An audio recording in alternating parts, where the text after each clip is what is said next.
David Craig taking the win.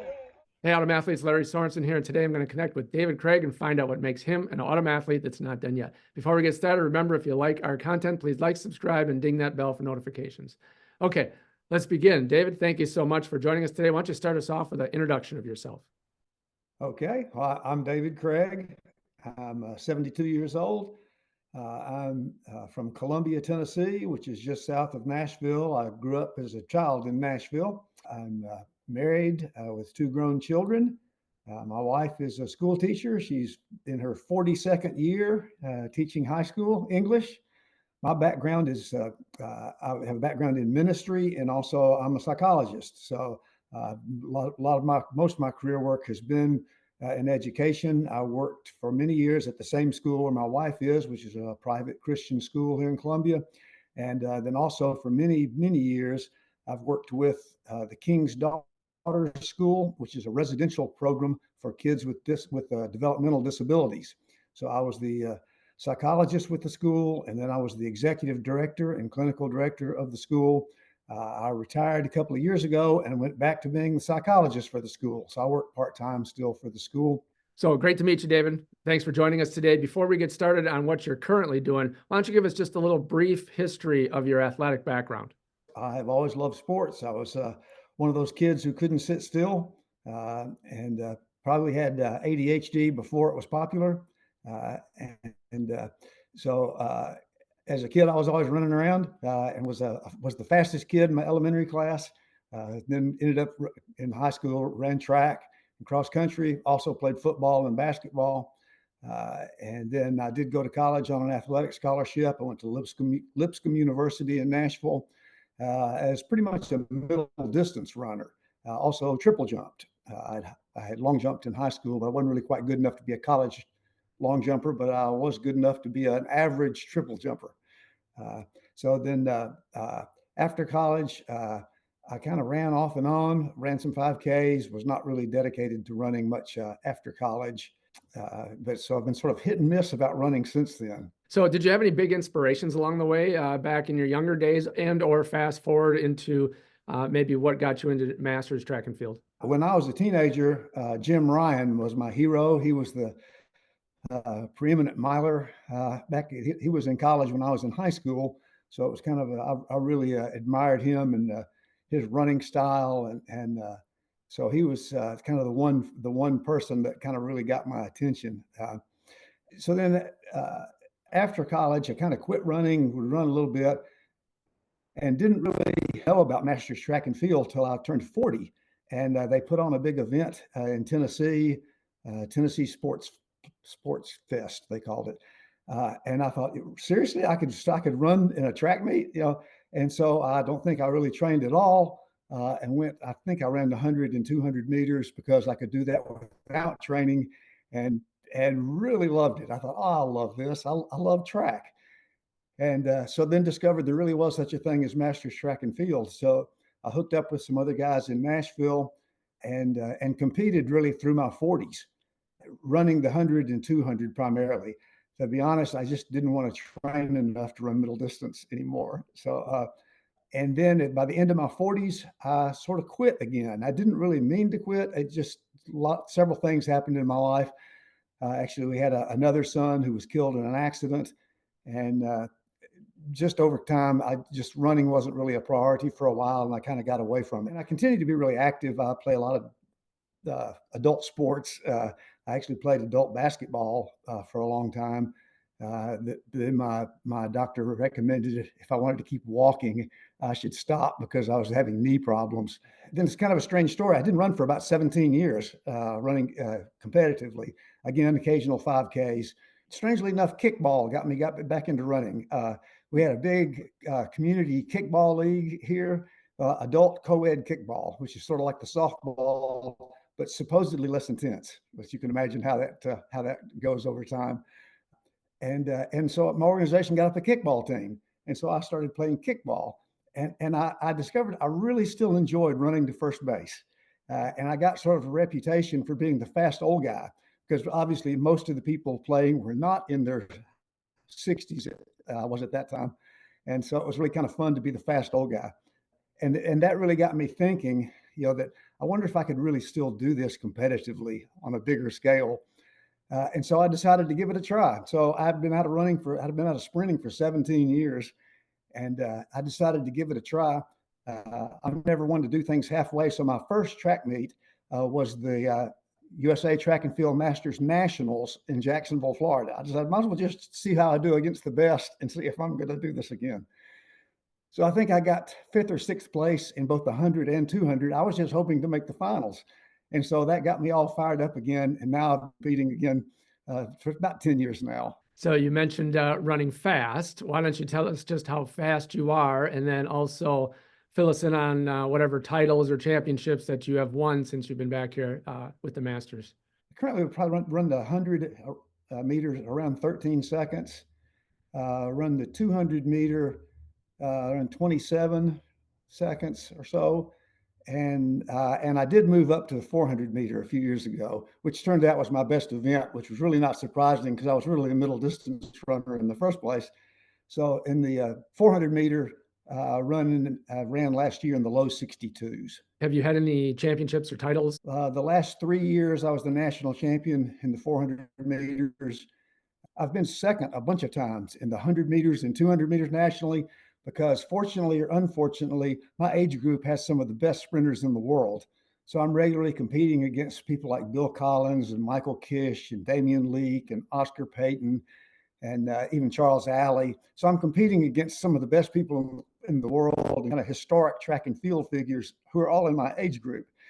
So I'm proud of myself for, I claim that I pushed Bill Collins to a world record, but I did, one of the most fun things was I did get to run in the World Championships in Malaga, Spain in 2018.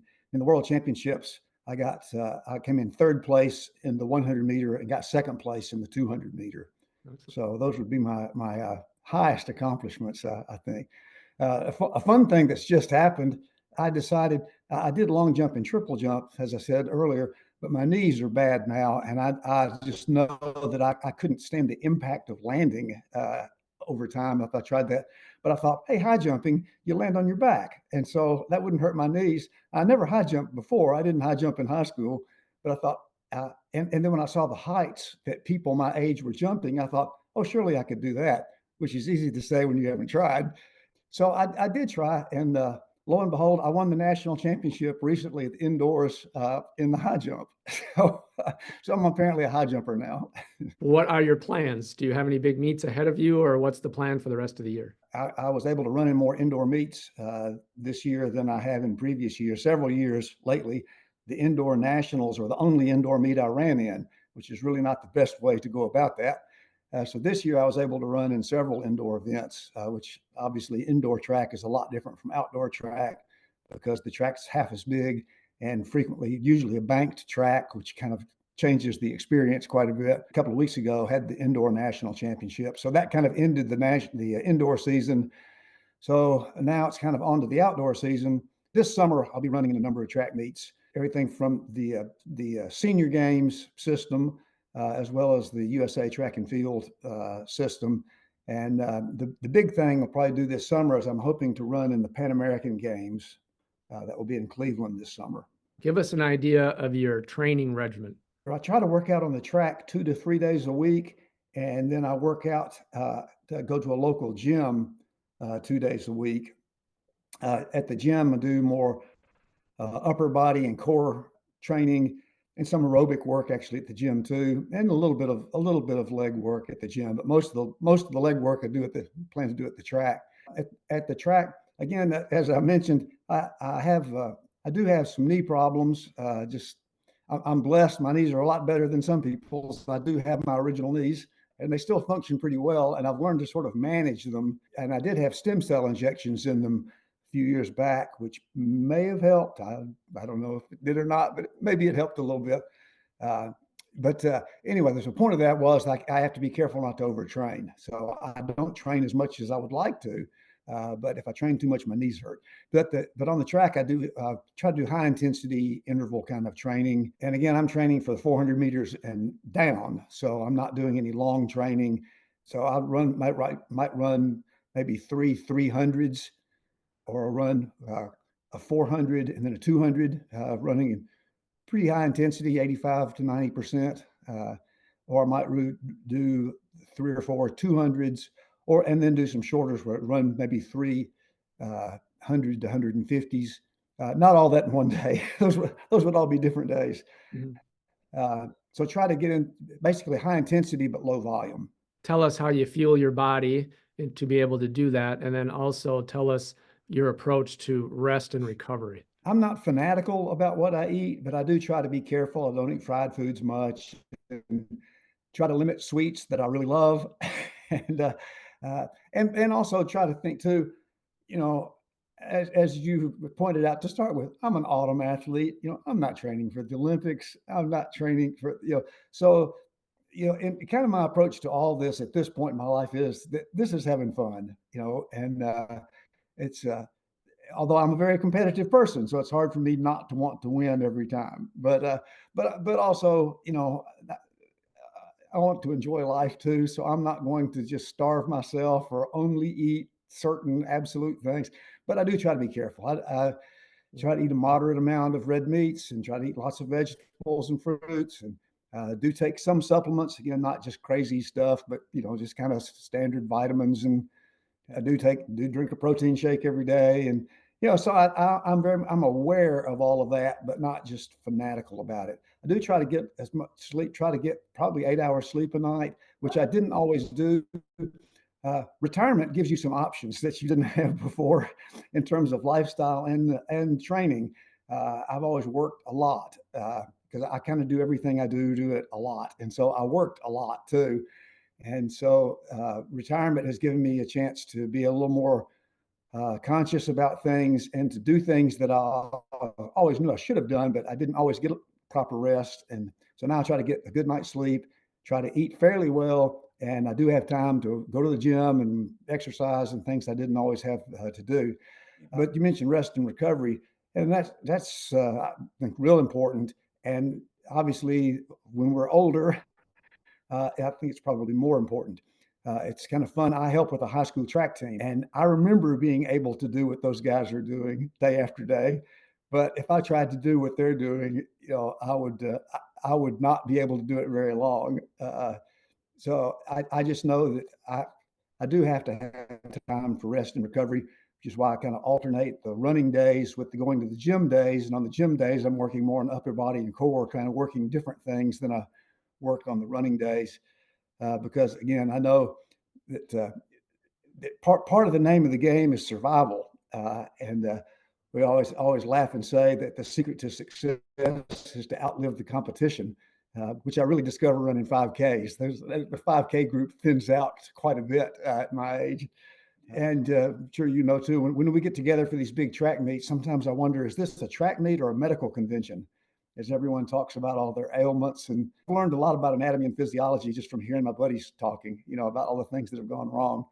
So I'm aware of the fact that to keep doing this over time, you've got to use some degree of moderation and make sure you're allowing for rest and recovery. What's that hardcore motivation that really keeps you pursuing Masters track and field? I really do enjoy it. For one thing, I can I can walk out onto the track, and often the thought consciously comes to my mind, I love this. I love being on a track. I just love this. I train on a rubberized asphalt track. It's not the best track in the world, but it's better than not having a track. And of course, those have kind of a distinctive smell, especially when they're hot. And I walk down to the track and just think, I love this. I just really enjoy it. So I am one of those weird people who likes to run. We laugh, the old saying that our sport is other sports' punishment. So, Yeah. but I do really enjoy it. Although I quit for long periods of time too, so you could question how much do you enjoy it if you quit for so long. But the competition makes it fun. I don't know that I would run if I didn't have something to get ready for. So I'm very competition oriented. So that's part of it, is just seeing what I can do. Can I beat last year's times? And of course, the older we get, the less likely that is. But it makes it a challenge to try to match previous times. And the camaraderie is really a big part of it. So in doing this over time, I've gotten to know a lot of other guys. And so I now have friends from all over the country that we get together for these big track meets. And so I've got a really good friend. I live in the South. I've got a good friend in Washington, D.C., a good friend in Cody, Wyoming, there's all over the place. And I never would have met these guys, had it not been for track and field. To me, really, the camaraderie is a big part of it. I run with the SoCal Track Club from California. And I remember I was so puzzled when I was invited by another guy to join this team. And I thought, but I don't live in California. I live in Tennessee, and had to understand didn't matter that a lot of these clubs are kind of national clubs. But it's also fun because everybody else in the club is mostly not from California either. And there are even several of us in the Nashville area. So really the camaraderie is a big part of it, that it's just fun having these relationships with these people I never would have known otherwise. If you could bottle your secret sauce and give it to others, what would you say that recipe would be? I would say a big part is find something you really enjoy doing. Because what happens with a lot of people with exercise programs, they don't really enjoy it. And so they're forcing themselves to do something they don't like. So I happen to like running, but obviously not everybody likes running. But there's a lot of other things that you can do. Obviously, pickleball is a big craze now. And it can be very intense, but it doesn't have to be intense, or whatever, just social activities or sports activities. The fun thing, as I mentioned earlier, I'm involved in the senior game system, and that's a great system because it's not just the track and field, which is what I'm interested in, but there's a wide variety of sports, which gives that sense of competition, meeting people from other places. It was really fun. A few years ago, I was at a national senior games, I think in Fort Lauderdale. I'm at the hotel eating breakfast, and it's obvious that several of the other people there are, people are in t-shirts and sweatpants, whatever. They're probably there for the competition. And I realized I was eating breakfast with three guys. They were an 80-year-old 3-on-3 basketball team.